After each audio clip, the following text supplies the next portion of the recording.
नमस्कार, स्वागत है आप सभी का सीएनबीसी आवाज पर। आप देख रहे हैं खिलाड़ी नंबर 1। मैं हूं हर्षिता सावंत। आज एक्सपायरी के दिन भारतीय बाजारों की चाल कैसी दिख रही है उस पर नजरें रहेंगी और साथ ही साथ आपको बताएंगे हमारे जानकार जो इस समय मैदान में है खिलाड़ी नंबर 1 के खेल में उनका प्रदर्शन कैसा है, किन स्टॉक्स का साथ देने वाले हैं और कहां पर पोजीशन वो काटेंगे। लेकिन पहले निफ्टी का हाल और निफ्टी बैंक का हाल आपके सामने। देखिए 23 पॉइंट नीचे हल्की सी गिरावट निफ्टी बैंक में देखने को मिल रही है।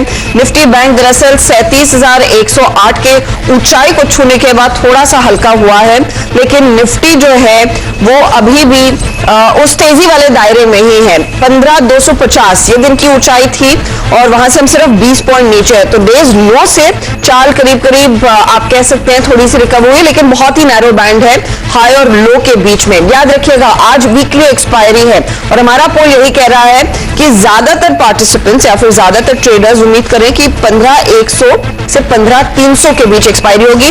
लगभग 200 पॉइंट का रेंज देखने को मिल सकता है एक्सपायरी के लिहाज से। अब आइए मिड कैप स्टॉक्स में यहां क्या कुछ एक्शन देखने को मिला है। लगातार हमने देखा है मिड कैप्स ने दरअसल आउट परफॉर्म किया है निफ्टी के ट्रेड को और वो आपके सामने चाल फिर आ चुकी है। 234 अंकों का इजाफा आज के सत्र में। सरकारी बैंकों में फिर तेजी देखने को मिली। लगातार तीसरा या चौथा ट्रेडिंग सेशन होगा तेजी का इस स्पेस में। ऑयल और गैस कंपनियां खास तौर से, इस पर आगे डिटेल में बात भी करेंगे कि सरकार प्लान कर रही है बड़ा निवेश नेचुरल गैस में जाएगा। जीएसटी भी के अंतर्गत लागू होगा गैस, और ये इनफैक्ट कई सारे फैक्टर्स हैं जो सिटी गैस प्लेयर्स और गैस से जुड़ी हुई दूसरी कंपनियों में आज तेजी ला रहे हैं। दूसरी सरकारी कंपनियां भी तेजी में ही कारोबार कर रही है। तो ये फिलहाल अब तक के मार्केट का मूड हुआ।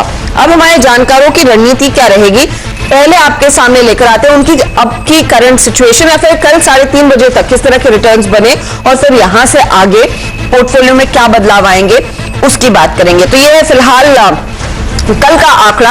लगभग 18% के रिटर्न्स गौरव बिस्वा ने अपने नाम कर लिए और गौरव के लिए वो यूनियन और इंडियन बैंक टॉप परफॉर्मर्स थे।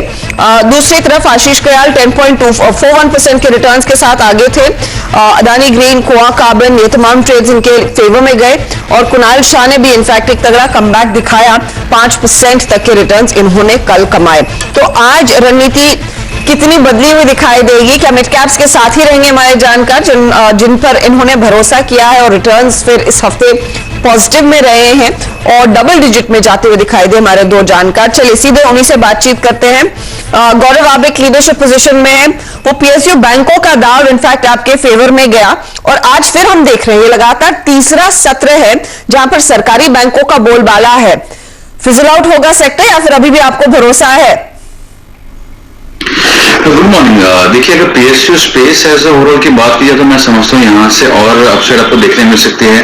आप पिछले 3 महीने से आपने कहा कि 3 कंटिन्यूअस दिन हमको पॉजिटिविटी देखने मिली है, रिटर्न्स देखने मिले हैं, लेकिन आप कंपेयर करें बैंक निफ्टी का पिछले 2 या 3 महीने का तो जो उसमें कहते हैं योगदान जो है वो प्राइवेट बैंक से ज्यादा आता है। एक्सिस से कंपेयर कर लो, आप आईसीआईसीआई बैंक से करो, एचडीएफसी बैंक से करो, या आप छोटे जो बैंक है बंधन हो गया या आरबीएल हो गया, उसके मुकाबले जो परफॉर्मेंस है वो अभी आना शुरू हुआ है।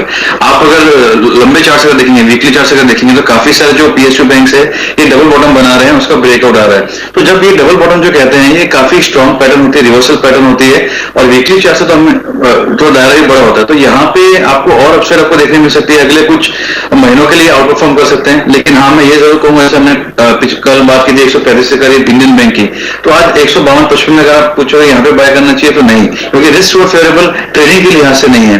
तो यहाँ पे जो ब्रेकआउट्स अभी हमको देखने मिले हैं पीएसयू बैंक्स में, उसमें अगर आप ट्रेड करेंगे तो आपको मुनाफा बनने की जो प्रोबेबिलिटी वो ज्यादा है। लेकिन हाँ ओवरऑल अगर मैं कहूँ तो पीएसयू बैंक्स में और थोड़ा जूस बचा है। मैं समझता हूँ 1-2 दिन और आपको इसमें एक्शन देखने मिल सकता है। 1-2 दिन और एक्शन देखने को मिलेगा और शायद एक और सरकारी बैंक फिर गौरव अपने पोर्टफोलियो में डालेंगे जरूर। चलिए गौरव बिस्वा का पोर्टफोलियो देख लेते हैं। इन्होंने इनफैक्ट यूनियन बैंक और इंडियन बैंक में अपनी पोजीशन कैरी की थी ओवरनाइट, लेकिन आज सुबह में यहाँ पर एग्जिट कर लिया है। यूनियन बैंक में 40 रुपए 80 पैसे पर अपनी पोजीशन काट ली और इंडियन बैंक में 151 के स्तर पर। गौरव बताइए कोई और बैंक जोड़ने का इरादा है या फिर कुछ और आइडेंटिफाई किया आपने? देखिए, चाहे यूनियन बैंक हो इंडियन बैंक हो, ऑलमोस्ट टाइगर्स के बाजू में ही थे, तो मैं समझा कि यहाँ पे प्रॉफिट बुक करना बेहतर है। वहां से भी अगर आप देखेंगे तो यूनियन बैंक आज 45 के ऊपर ट्रेड कर रहा है। तो ओवरऑल जैसे मैंने आपसे कहा था कि अगर कोई होल्ड कर सकता है यूनियन बैंक में और अच्छे मौके मिल सकते हैं। तो वैसे ही अगर जैसे पीएसयू की हम बात कर रहे थे, तो अभी पंजाब नेशनल बैंक ये काफी बेहतरीन लग रहा है। पंजाब नेशनल बैंक अगर आप देखेंगे चार्ट, तो इसमें एक ब्रेकआउट हमको देखने मिला तकरीबन 39 लेवल्स के आसपास में। उसके बाद एक अपसाइड देखने मिली 42 के आसपास में, फिर वहां से एक फॉल आई थी, तो एक फॉल्स ब्रेकआउट सॉर्ट ऑफ बन गया था।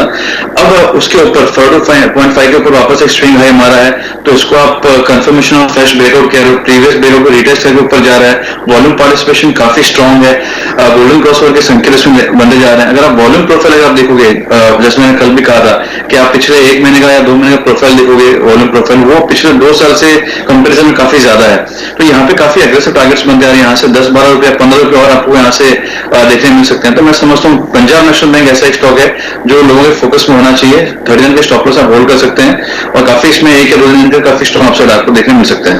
ओके, तो 1 से 2 का ट्रेड रहेगा ये। अभी भी मोमेंटम में है काउंटर और ये मोमेंटम जारी रहेगा, तो 5250 के टारगेट के लिए अब मौका तेजी का, और स्टॉक पर स्टॉप लॉस लगाएगा 39 पर। स्टॉक में आज हमने फिर देखा है 4.5% की बढ़त कायम है। क्या गौरव, आपके पोर्टफोलियो में जगह एक और ट्रेड की है, जोड़ेंगे कुछ?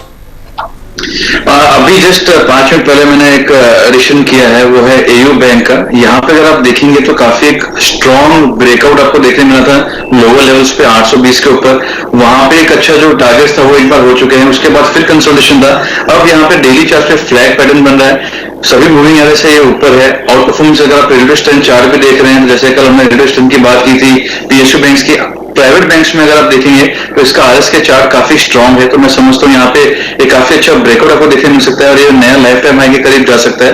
तो मैं समझता हूँ यहाँ से आप 1235-1240 के लेवल्स के लिए आप प्ले कर सकते हैं। 1090 का इसमें जो स्टॉप लॉस होगा, मैं समझता हूँ यहाँ से काफी अच्छा आपको अपसाइड देखने मिल सकता है एयू बैंक में। ओके, तो 1235 के टारगेट के लिए एक opportunity AU small finance bank में 1090 का आप स्टॉप लॉस लगाइए। ये रहेगा इस समय का गौरव की ओर से ट्रेड। वक्त हो रहा है ब्रेक का। ब्रेक में जाते जाते पिरामल एंटरप्राइजेस आपकी स्क्रीन पर लेकर आएंगे और साथ ही दीवान हाउसिंग भी। दरअसल दीवान हाउसिंग के रेजोल्यूशन प्लान को आरबीआई ने मंजूरी दे दी है। याद रखिएगा, पिरामल कैपिटल ने पहल की थी इस एंटिटी को टेक ओवर करने के लिए, और आरबीआई ने दरअसल उस पर्टिकुलर प्लान को भी थम्स अप दे दिया है, यानी कि मंजूरी दे दी है। तो दीवान हाउसिंग के शेयरधारकों के लिए एक राहत, और दूसरी तरफ पिरामल एंटरप्राइजेस की पिरामल कैपिटल जो है वो इनफैक्ट एक मूव लेने वाली है, टेक ओवर करने वाली है। वो डिटेल्स आगे निकल कर आएंगे कि फाइनली वो एसेट बेस क्या रहेगा, आगे क्या प्लान रहेगा पिरामल कैपिटल का दीवान हाउसिंग के साथ, उसको कैसे एक्सपैंड करना है या फिर क्या करना है उस बिजनेस का। लेकिन फिलहाल पिरामल एंटरप्राइजेस आपके सामने करीब करीब 2% ऊपर। चलिए लेते हैं एक ब्रेक। ब्रेक के बाद एक ओवरऑल चेक आपके लिए सभी पोर्टफोलियो पर लेंगे जरूर, रिटर्न्स भी आपको दिखाएंगे। लेकिन गैस कंपनी में आज पूरा जोश देखने को मिला है। नीरज हमारे साथ फिर जुड़ेंगे जो आपको बताएंगे कि एग्जैक्टली यहां पर क्या ट्रिगर है और कितना एक्शन बढ़ सकता है। बने रहिए सीएनबीसी आवाज के साथ।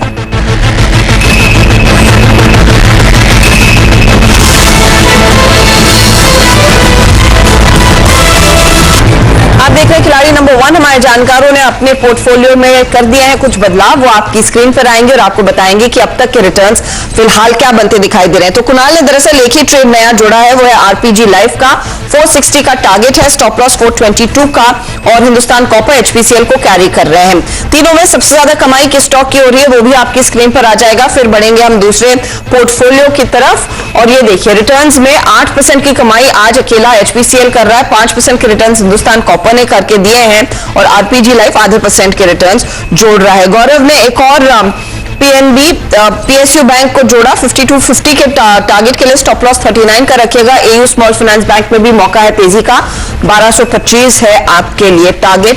1090 का स्टॉप लॉस आप लगाकर चले। दोनों में बेहतर प्रदर्शन। आज पीएनबी का 1.5% की कमाई, एयू लैगार्ड है। आशीष कयाल ने भी पीएसयू बैंक का ही साथ लिया है, तो यूको बैंक में तेजी की पोजीशन इन्होंने ली। 16 रुपए 70 पैसे के लिए स्टॉप लॉस 14 रुपए 70 पर लगाइएगा। बंसाली इंजीनियरिंग नया जोड़ा, 156 के टारगेट के लिए 137 रुपए 70 पैसे है स्टॉप लॉस, और अदानी ग्रीन को होल्ड करें 1170 के टारगेट के लिए।